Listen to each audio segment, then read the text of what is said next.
In this video, pag-usapan natin ulit yung Hamster Combat kasi a few days ago, naglabas na sila ng bagong update. Naglabas na sila ng first time, no? Ng white paper kung saan nakasaad doon yung airdrop allocation, bagong update sa TGE nila, and marami ako nakitang disappointed, marami din ako nakitang mga controversies, and biglang medyo nag-die down na yung hype ng Hamster Combat after this update, no? So in this video, pag-usapan natin yung thoughts ko dito, ano mangyayari moving forward, ano mga nakikita kong possible mangyari or scenario. But before we start, wala pa kayong OKX account, sa OKX pwede ka na mag-trade ng pre-market futures ng Hamster token. So if wala ka pang OKX account, ang link ay nasa description. Alright, so nandito tayo ngayon sa homepage ng Hamster Combat. Pag click mo yung white paper, finally, meron na tayong makikitang white paper and it's about 11 pages. Pero ang babasahin natin dito is yung article galing sa The Block kung saan na-summarize na niya yung white paper ng Hamster Combat. Ang biggest takeaway doon sa white paper daw ay yung 60% ng token airdrop ay mapupunta sa mga naglalaro ng Hamster token. Malaki yun, no? 60%. Usually nasa around 20 to 30% lang yan binibigay sa mga players. The rest sa mga investors, private sale, public sale, marketing, and even yung team meron din, no? So 60% is malaki. Malaki yun compared sa mga ibang project. Now, the Hamster Combat claims that it will be the largest airdrop in the history of crypto. I mean, medyo I would say na possible naman mangyari kasi in fact na ang dami lang users na accumulate, no? Users na naglalaro ng Hamster Combat. Possible na malaking airdrop nga kasi I think over 350 million users ang naglalaro. So kahit bigyan mo lang sila ng one Hamster token, 350 million, pwede na lang i-claim yung statement na largest airdrop in history of crypto. So kaya-kaya na lang gawin yun for sure, no? But ngayon medyo nagda-die down na yung hype sa Hamster Combat. So maybe marami dyan nag-quit na, hindi na nilalaro yung Hamster Combat, delete na nila yung bot. So I don't know. Pero baka makakuha pa rin sila ng airdrop, no? In a Telegram post, the game's team said due to technical challenges of the airdrop, it has become impossible to predict. Bakit? Kasi ano nangyari dito? So, originally, ang nasa roadmap nila, ang TGE or ang Token Generation Event or kung saan pwede na mag-cash out yung mga naglalaro ng Hamster Combat ay dapat sa July. And it's already August 5 and wala. And nagbigay sila ng update kung saan madidelay yung TG event without any timetable. Yun ang pinaka umayaw yung mga naglalaro ng Hamster Combat. Yung pinamis sa kanilang pwede silang kumita by July, hindi na nga nangyari, na-delay na nga, wala pang timetable kung kailan sila pwede mag-cash out. So doon nairita yung mga tao, doon nagkaroon ng maraming FUD or mga talk shit about sa Hamster Combat. So, ang reason nila for this is technically complex daw yung... So, ang reason nila for this is complex daw. Very complicated daw yung blockchain kung paano mag-TGE. Mabilis lang mag-TGE. So, I'm not sure kung ano sinasabi lang complex dito. Probably because... I don't know, hindi ko din masabi kasi ang Notcoin, yun yung first mover sa Telegram game bot na nagkaroon ng TGE.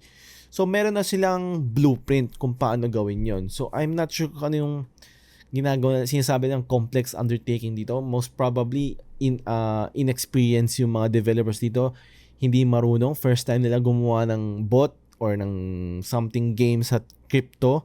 And na-overwhelm sila kung paano nilang gagawin yun. Siguro for fun lang nila biglang sumabog. I don't know. No? So, pero to say na technically complex, it's quite bullshit, no? For sure may other reasons yan, hindi yan because nahihirapan sila mag-TGE. I doubt. I'm very doubtful, no? So, meron daw silang collaboration with Ton Ecosystem. I don't know, no? But wag natin kakalimutan na in-endorse din to ni Durov, no? Telegram founder. Although hindi naman siya directly connected sa Ton, may ibang team talaga ang naghahawak ng Ton, no? But malaking big deal pa rin 'yon na in-endorse siya ng founder ng Telegram. Next naman, pag-uusapan ko yung isang project na kino-call out yung Torque Network. Ako, disclaimer, never ko inopen yung Hamster Combat. Wala akong account doon. Never ako nagpa-refer na nag-send ng referral link na Hamster Combat. Kasi una-una pa lang, very diluted na yung naglalaro na yun. So, feel ko, sayang oras lang yun. And initially, hindi ako naniniwala sa, well, sa ngayon pa rin ako, medyo mixed pa rin feelings ko sa Hamster Combat. Ang nagbigay talaga sa akin ng positive about Hamster Combat is yung endorsement ni Durov. But other than that, yun lang, no? Yun lang. So, kinall out ni Torque Network si Hamster Combat. Bakit? Dahil sa recent exploitative practices of Hamster Combat. The newly introduced playground feature kung saan users forced to download and play games to earn hamster keys. These games are filled with endless advertisement and use. Alam mo yung mga games na nilalaro natin sa mobile, sa Android, sa iOS, yung mga naglaro ka ng isang game, namatay ka, manonood ka ng 30-second, 50-second ads. Di ba? Or para makakuha ka, para makapag-revive ka, or para makakuha ka ng certain item dun sa game, kailangan mo manood ng ads. So, ito yung parang exploitative business model ng Hamster Combat kung saan nang-introduce sila ng bagong feature na para ma-earn mo tong keys na to, kailangan mo i-download to at maglaro ka na itong game na to. So, probably may collaboration between Hamster Combat and that game. Kaya basically, ang ginagawa kasi ng Hamster Combat, ginagawa nilang leverage yung user base nila. So, pineperahan kayo, in short, yung mga naglaro ng Hamster Combat, no? And that's not new, no? Even Facebook, alam mo, daming mga big companies ganun din mga ginagawa. So, ginagaya lang niya yung business model. So, ginagamit lang leverage yun. Yun yung kumbaga advantage niya compared sa mga ibang app. So, ang gagawin niya, kung ako si Hamster Combat developer, kakasap ako ng mga ibang games ngayon. Meron akong user base, kaya kong magpadala ng users sa game mo. In return, maybe bayaran mo ko or may cut ako sa mga ads. Basically, ganun. So, anong ganun ang nangyari, gumawa silang feature, tinatawag na playground feature nga, kung saan pinipilit nila yung mga users mag-download ng game para ma-earn yung keys. So, very exploitative nga yung datingan, no? Other than that, yung yung PPH, diba? You are being forced to watch YouTube videos, subscribe. That's why dun sa white paper nila, ang una na talagang nilagay sa white paper is yung mga achievements nila. Ayan, no? Largest Telegram channel, fastest YouTube channel, fastest product to get on yan, largest crypto game ever. Why? Kasi nga, to earn PPH or to increase your PPH dito sa Hamster Combat, you have to watch certain videos, subscribe, repost, like, diba? Ang dami.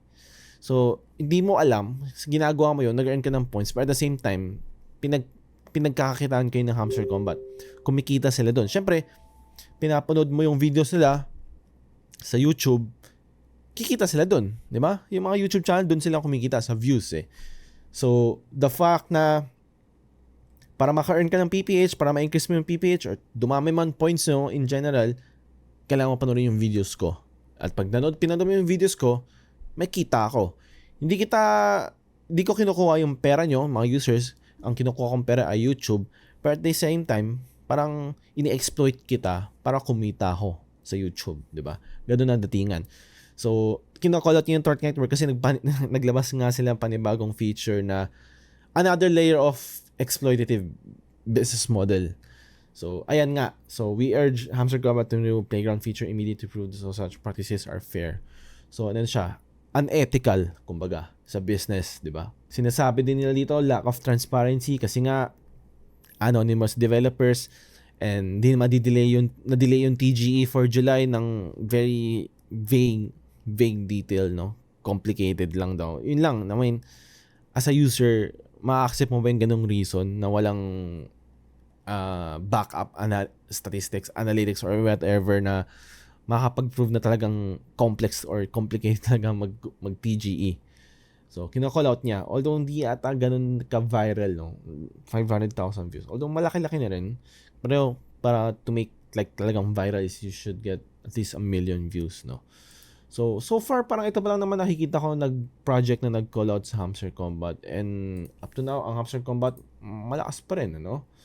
Marami pa rin naniniwala. Most likely is yung mga influencers kasi sila yung pinakamalaking kikitain dito kung sakaling lumabas talaga. Wala tayong magagawa dyan, no? Nasa sa'yo na yan kung gusto mo pa rin laruin to Or kung gusto mo mag-speculate, pwede ka nga mag-trade sa mga pre-market futures katulad ng sa OKX ng Hamster token nila.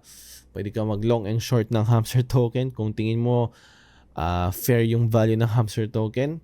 Sa mga ibang exchanges, pwede kang mag-buy and sell ng Hamster token. So, pwede mong gawin yun. Hindi siya officially Hamster token, okay? Okay? Parang ano din yan, pinagkakakitaan din kayo ng mga exchanges. So, every time you buy and sell sa futures, sa long, short, may binabayaran kang trading fees. So, doon sila kumikita. So, naglabas sila lang parang paper money na Hamster token. And kayo na bahala yung mga users na bahala mag-trade. Basta mag-trade lang kayo na mag-trade dito sa paper money na Hamster token.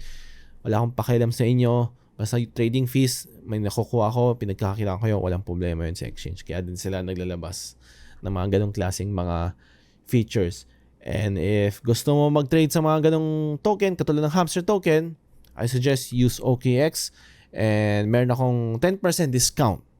Lifetime discount sa trading fee. So, if nag-trade ka, pag may bala ka mag-trade ng Hamster token sa OKX, may 10% discount ka for every buy and sell mo. So, ang link ay nasa description lang yun.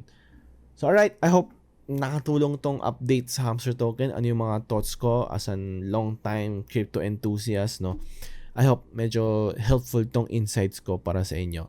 And if nakatulong to, make sure nakasubscribe na kayo. Or kung hindi pa, click mo lang naman yung subscribe button sa baba. Alright, thank you. Bye-bye.